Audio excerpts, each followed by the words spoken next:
नमस्कार, मैं हूं आशीष त्रिपाठी आपके साथ और बिग ब्रेकिंग में नजर डालेंगे इस वक्त की बड़ी खबर पर। ग्वालियर से बड़ी खबर आ रही है जहां कारोबारी के ठिकानों पर इनकम टैक्स की रेड चल रही है। दरअसल प्रॉपर्टी डीलर और ज्वेलरी कारोबारी पर रेड की गई है। पारस जैन के ठिकानों पर इनकम टैक्स ने छापा मारा। सहयोगियों के ठिकानों पर भी इनकम टैक्स की कार्रवाई जारी है। दरअसल मुरार, चेतकपुरी और संजय कॉम्प्लेक्स पर यह कार्रवाई चल रही है। ये इनकम टैक्स के द्वारा रेड की गई है। प्रॉपर्टी डीलर और ज्वेलरी कारोबारी के ठिकानों पर, दफ्तर पर रेड की गई है। अलग अलग ठिकानों पर यह कार्रवाई की जा रही है। फिलहाल आपको बता दें कि आईटी की टीम रेड की कार्रवाई को अंजाम दे रही है। एक्सक्लूसिव तस्वीर इस वक्त आपकी टीवी स्क्रीन पर ग्वालियर से हम आपको दिखा रहे हैं। सहयोगियों के ठिकानों पर भी इनकम टैक्स की रेड, जांच पड़ताल के लिए टीम वहां भी गई है और ये प्रॉपर्टी डीलर और ज्वेलरी कारोबारी बताए जा रहे हैं। पारस जैन के ठिकानों पर इनकम टैक्स छापा मारने पहुंचा। सहयोगियों के ठिकानों पर भी इनकम टैक्स की कार्रवाई चल रही है। सुशील हमारे सहयोगी इस वक्त हमारे साथ हैं। सुशील, कहां ये इनकम टैक्स की कार्रवाई चल रही है, कहां रेड की गई है, क्या कुछ जानकारी अभी तक है अपने पास? बिल्कुल, देखिए ग्वालियर के ये कारोबारी है और ज्वेलर्स है। इनका नाम पारस जैन है, जिनके ठिकानों पर आज इनकम टैक्स की टीम ने रेड की है। और आपको बता दें कि ग्वालियर के 3-4 इलाकों में इनकम टैक्स की रेड चल रही है। इस वक्त ये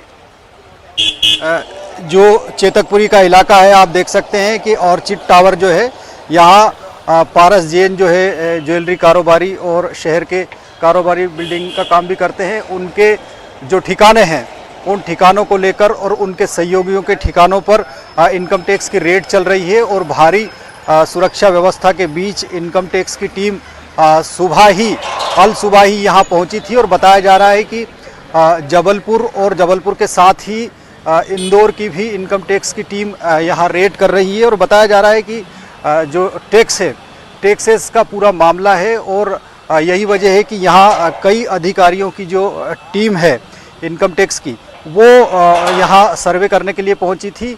और बताया जा रहा है कि एक जबलपुर की भी टीम है। देखिए, ये जो जबलपुर की नेम प्लेट लगी हुई है आयकर विभाग की, इसके अलावा बताया जा रहा है कि इंदौर की भी टीम है। तो दर्जन भर से ज़्यादा अधिकारियों की जो टीम है अल सुबह से यहाँ पहुँची है।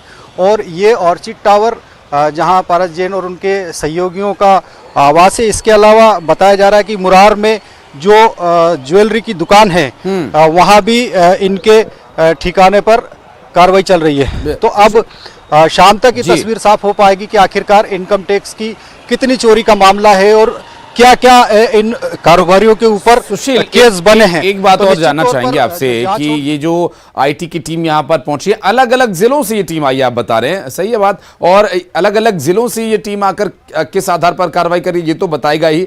साथ ही ये सहयोगी कौन है, क्या ये बिजनेसमैन के पार्टनर्स हैं या किस तरह का सहयोग इनका व्यापारी के साथ रहा या किस तरह का सहयोग ये करते रहे? और टैक्स चोरी का है क्या ये पूरा मामला? बिल्कुल, देखिए कहीं ना कहीं टैक्स का जो सर्वे है वो सर्वे की कार्रवाई यहाँ चल रही है। और अगर सहयोगियों की बात करें तो ये सहयोगी जो कारोबारी पारस जैन है, इन्हीं के सहयोगी है। देखिए, जबलपुर की आयकर विभाग की ये गाड़ी है। और जो पारस जैन है प्रॉपर्टी डीलर भी है, इसके अलावा इनका ज्वेलरी का कारोबार भी है। बताया जा रहा है कि इनके कुछ सहयोगी जो हैं उनके शराब में भी शेयर्स हैं। तो एक बड़ा मामला है। और चूंकि जैसा कि आपने सवाल किया कि अन्य जिलों की टीम जैसे जबलपुर की और इंदौर की टीम के अधिकारी भी इसमें बताए जा रहे हैं, तो निश्चित तौर पर कहीं ना कहीं स्थानीय जो ग्वालियर इनकम टैक्स की टीम है, इसके इतर जबलपुर और ग्वालियर इंदौर की टीम यहाँ कार्रवाई कर रही। तो निश्चित तौर पर कहीं ना कहीं ये भी साफ है कि इनकम टैक्स इस मामले में पारदर्शिता चाहता है। और यही वजह है कि जो अलग अलग इलाके की टीमें हैं उन टीमों को यहाँ भेजा गया है। तो निश्चित तौर पर जैसा कि सूत्र बता रहे हैं कि बड़ा इनकम टैक्स चोरी का ये मामला हो सकता है। और यही वजह है कि पूरी प्लानिंग के साथ ही बिल्कुल रात से ही टीमें यहाँ रवाना हुई थी और अल सुबह ही 3-4 सुशील, कई बार ऐसा भी होता है कि जब ज्यादा स्टाफ की आवश्यकता होती है तो एक ही राज्य के अलग अलग जिलों के टीम्स को बुलाया जाता है। जब कार्रवाई लंबी चलनी होती है तो यह भी हो सकता है कि आगे स्थिति बने। आप नजर बनाए रखिएगा। आगे अपडेट लेंगे आपसे। बहुत शुक्रिया फिलहाल आपका। और अब बढ़ते आगे और एक और बड़ी खबर आपको बता दें, कांकेर से आ रही बड़ी खबर। नक्सलियों ने एक बार फिर से आगजनी की वारदात को अंजाम दिया। सड़क निर्माण में लगी 9 गाड़ियों में आग लगाई इन्होंने। जेसीबी सहित 8 ट्रैक्टर्स को आग के हवाले कर दिया। आपको बता दें चील परस कैंप से कुछ ही दूरी पर इस वारदात को अंजाम दिया गया। नक्सली जो कि लगातार निर्माण कार्यों को टारगेट करते हैं। खेम नारायण हमारे सहयोगी इस वक्त फोन लाइन पर हमारे साथ। खेम नारायण, कितना नुकसान किया नक्सलियों ने, क्या कुछ जलाया विकास कार्यों को रोकने के लिए? देखिए आशीष, जो कांकेर के घोर नक्सल प्रभावित क्षेत्र है, कोयली बेड़ा से जो है चील परस तक जो है सड़क निर्माण का कार्य जो है कराया जा रहा था और वहां पर बीच में चील परस में ही एक नया कैंप जो है पुलिस प्रशासन के द्वारा दिखाया गया है। वहां से कुछ ही दूरी में इस निर्माण कार्य में लगे जो है 9 वाहनों को जो है नक्सलियों ने आग के हवाले कर दी है, आगजनी कर दी। और समय समय पर जो है नक्सली जो है इस तरीके से उत्पात मचाकर जो है निर्माण कार्यों में बाधा पहुंचाने का जो कार्य करते रहते हैं। और महज अभी सिर्फ नक्सली कैंप से कुछ ही दूरी में जो है ये वारदात को अंजाम देकर अपनी उपस्थिति दर्ज कराने की उन्होंने कोशिश की है। और लगातार जो है सुरक्षा बल के जवान भी जो है मुंह तोड़ जवाब देने के लिए तैयार है, लेकिन फिर भी जो है घरघोर नक्सल क्षेत्र होने की वजह से वहां पर जो है ये रात में जो है इस प्रकार से वारदात को अंजाम। बिल्कुल, ये एक बड़ी चिंता की विषय की बात है खेम नारायण। रात के अंधेरे में इस तरह से विकास कार्यों को रोकने के लिए ऐसे कदम उठाया जाना। और बढ़ते आगे, बहुत शुक्रिया आपका फिलहाल इस पूरे मामले पर जानकारी देने के लिए। रायपुर से एक बड़ी खबर आपको बता दें, विधानसभा का बजट सत्र भी जारी है और आज भी हंगामे के पूरे आसार है। दरअसल सदन में आज 2 ध्यानाकर्षण प्रस्ताव लगाए गए हैं। नेता प्रतिपक्ष श्रम मंत्री का ध्यान आकर्षित करने के लिए उन्होंने लगाया। शैलेश पांडे भटगांव में रेत माफियाओं का मामला उठाएंगे। वित्तीय वर्ष 2023-24 के अनुदान मांगों पर चर्चा आज की जानी है। कई मंत्रियों के विभागों से संबंधित अनुदान मांगों पर आज चर्चा होगी। विधानसभा के इस सत्र में क्या कुछ और विषय रहेगा, इसके संबंध में बातचीत करेंगे हमारे सहयोगी से भी। फिलहाल आपको बता दें इस वक्त की स्थिति, चूंकि विधानसभा का बजट सत्र जारी है, आज 2 ध्यान आकर्षण लगाए गए हैं और इस ध्यान आकर्षण प्रस्ताव पर चर्चा होगी क्या, यह भी एक बड़ा प्रश्न बना हुआ है। चूंकि कई बार ध्यान आकर्षण प्रस्ताव लगाया तो जाता है लेकिन उस पर चर्चा के बजाय खींचतान और नारेबाजी शुरू हो जाती है। नेता प्रतिपक्ष श्रम मंत्री का ध्यान आकर्षित करने के लिए उन्होंने ध्यान आकर्षण लगाया। साथ ही शैलेश पांडे भटगांव में रेत माफियाओं का मामला उठाने के लिए यहां ध्यान आकर्षण प्रस्ताव लगाया गया। वित्तीय वर्ष 2023-24 की अनुदान मांगों पर चर्चा, कई मंत्रियों के विभागों से संबंधित अनुदान मांगों पर चर्चा होगी। ममता हमारी सहयोगी हमारे साथ जुड़ गई हैं। ममता, ध्यान आकर्षण प्रस्ताव लगाए गए हैं, इसके साथ साथ आज जवाब मंत्रीगणों से मांगा जाएगा, क्या कुछ जानकारी और मिल पा रही है? सदन की आज कार्रवाई किस तरह से रह सकती है?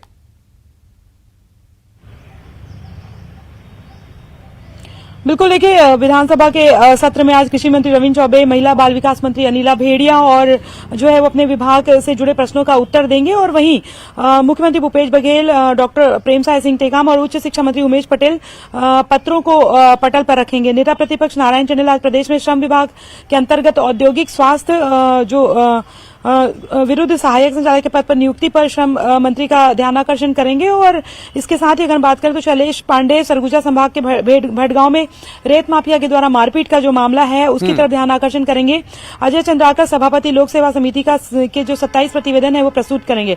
लेकिन अभी अगर बात करें इसके अलावा जो लगातार बारिश हुई है उसके चलते किसानों को जो नुकसान हुआ है उस पर भी अगर हम बात करें तो जो है वो बातचीत हो जो चर्चा चल सकती है जी। और इसके साथ ही अगर हम बात करें तो संस्कृति मंत्री अमरजीत भगत के विभागों से संबंधित अनुदान मांगों पर भी चर्चा होगी। ज्यादा तौर पर लगातार जो है ये जो बजट सत्र है वो हंगामेदार रहा है।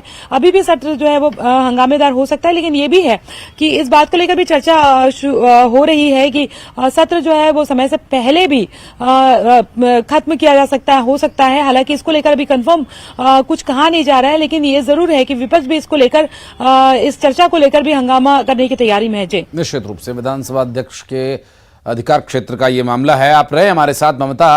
दरअसल रायपुर नगर निगम का भी बजट पेश होना है। महापौर एजाज ढेबर नगर निगम का बजट पेश करेंगे और बजट में रायपुर के लोगों को कई बड़ी सौगातें मिलने की संभावना जताई जा रही है।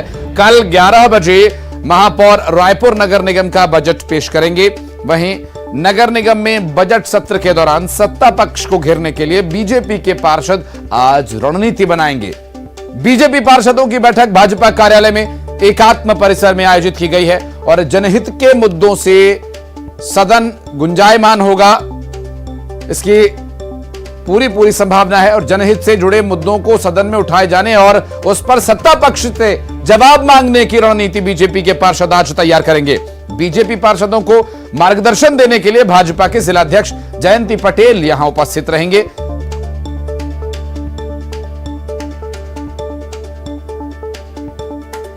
ममता हमारी सहयोगी लगातार हमारे साथ जुड़ी हुई हैं। ममता, निगम का बजट पेश किया जाना है, चुनावी साल है, तो निगम में भी कुछ लोक लुभावन तस्वीरें देखने को मिल सकते हैं, कुछ लोक लुभावन वादे होंगे।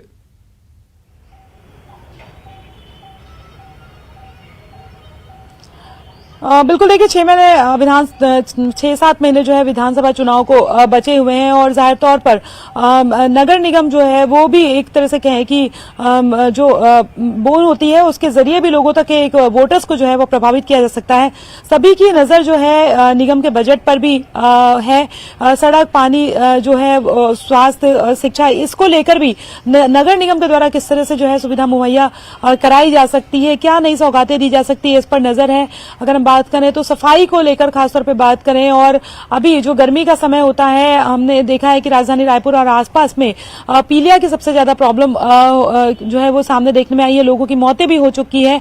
सड़क, बिजली और इसको लेकर खासतौर पे किस तरह की चीजें होंगी। पानी की समस्या एक बड़ी दिक्कत वाली बात होती है।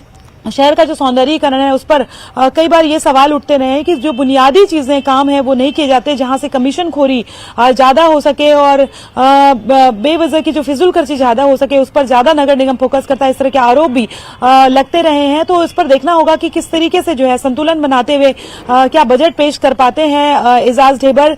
और दूसरी बात अगर हम बात करें तो क्या नई सौगातें दी जा सकती है रायपुर शहर के लोगों को, इस पर भी खासतौर पर नजर रहेगी। जी बिल्कुल, आप नजर बनाए रखिए, क्योंकि बीजेपी भी रणनीति बना रही है इन्हें घेरने के लिए। उसमें क्या कुछ जानकारी रहेगी आगे आपसे जानेंगे। बहुत शुक्रिया फिलहाल आपका इस पूरे मामले पर जानकारी देने के लिए। तो इस बीच एक बड़ी खबर आ रही है, आपको बता दें रायपुर से बड़ी खबर। बीजेपी आज बीरगांव नगर निगम का घेराव करेगी। पानी की समस्या को लेकर यहां पर घेराव की तैयारी है और बीरगांव नगर निगम का घेराव किए जाने की तैयारी में बीजेपी।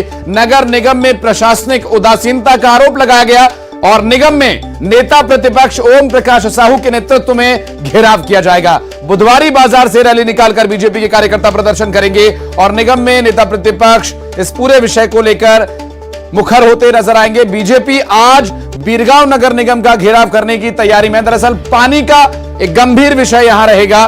भारतीय जनता पार्टी के कार्यकर्ता, नेता एक रैली भी निकाल रहे हैं नगर निगम में प्रशासनिक उदासीनता का आरोप लगाते हुए।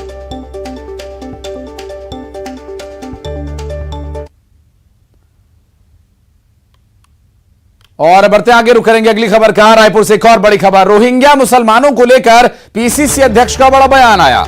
किसे बसाना है, किसे नहीं बसाना है, यह तो केंद्र के हाथ में है। दरअसल मोहन मरकाम ये बात कह रहे हैं। उनका यह कहना है ये बात तो संतों को भी पता है।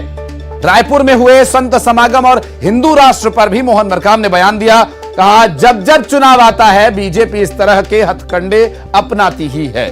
मोहन मरकाम ने बड़ा बयान दिया और संतों को लेकर भी कहा।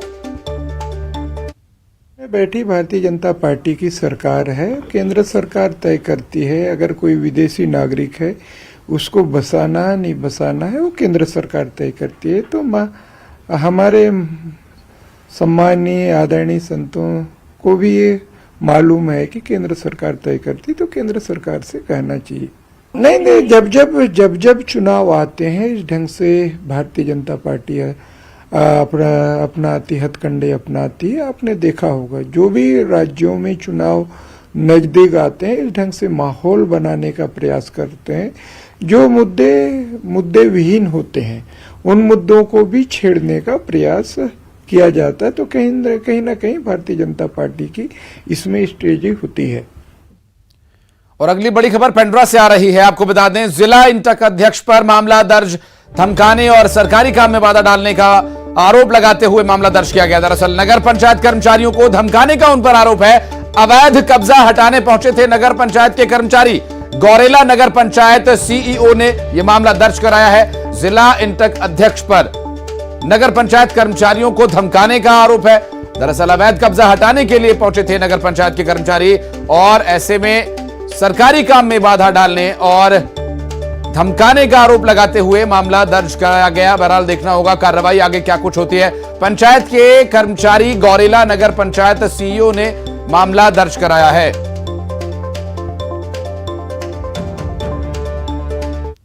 नगर पंचायत गौरेला के सीईओ विष्णु यादव जी और उनके सहकर्मी नगर पंचायत के एक दुकान पर अवैध कब्जा करने के तारतम्य में इद्रीस अंसारी को नोटिस दिया गया था और उसके द्वारा जब दुकान खाली नहीं किया गया तो उसको दल बल के साथ दुकान खाली कराने के लिए वहां पर पहुंचे हुए थे।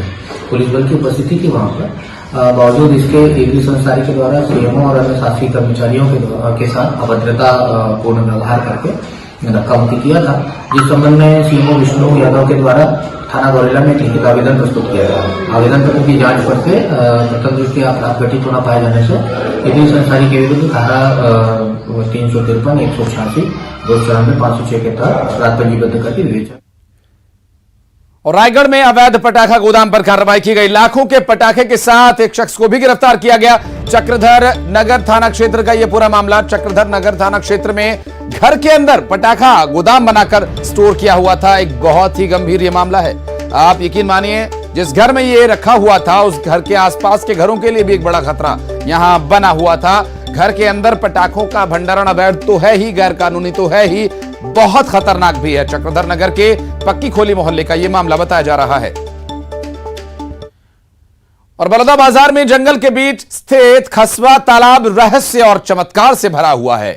कहा जाता है कि इस तालाब में नहाने से चर्म रोग से जुड़ी तमाम समस्याएं खत्म हो जाती हैं।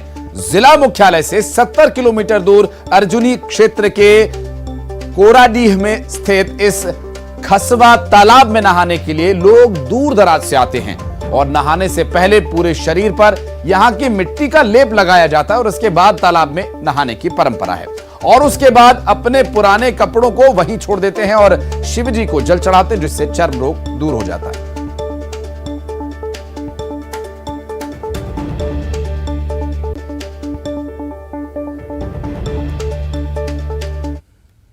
और जगदलपुर में चैत्र नवरात्रि पर पहली बार राम दरबार लगेगा। मां दंतेश्वरी मंदिर के पास भगवान राम, माता सीता, लक्ष्मण जी, हनुमान जी की प्रतिमा स्थापित की जाएगी। राम दरबार में चैत्र नवरात्र पर हर दिन विशेष पूजा अर्चना होगी। बनारस से अघोरी की नाट्य टीम आएगी। माता दंतेश्वरी मंदिर के पास करीब 7 से 8 फीट ऊंची भगवान राम की प्रतिमा स्थापित होगी। और खबरों का सिलसिला एक छोटे से ब्रेक के बाद भी जारी रहेगा। आप कहीं मत जाइएगा।